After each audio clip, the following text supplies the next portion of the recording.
Welcome to Luca is a Billionaire, where the only thing I invest in is your answers. In this video, I will show you how to change the 12-volt battery in your Ford Fusion Hybrid. First, gather your essential tools: a 10mm wrench or socket, a push-pin removal tool, and always wear safety glasses.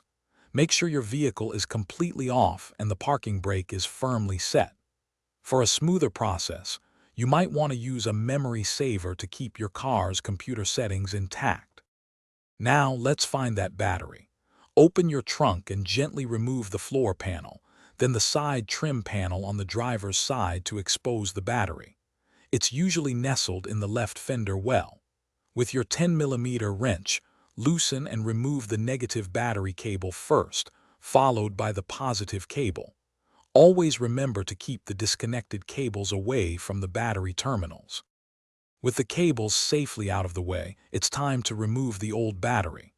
Locate and loosen the battery hold-down strap or bracket, typically secured with a 10mm bolt. Once loosened, carefully lift the old, heavy 12-volt battery out of its tray. Now, gently lower your new, fully charged battery into the compartment, making sure it is seated firmly and correctly. To finish up, reconnect the positive battery cable to the positive terminal first, then attach the negative cable to the negative terminal.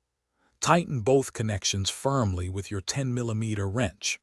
Reinstall the battery hold-down strap and all the trunk trim panels you removed. Finally, start your vehicle to confirm everything is working correctly, and enjoy your new battery. Thanks for watching and please subscribe. It's the best investment you'll ever make.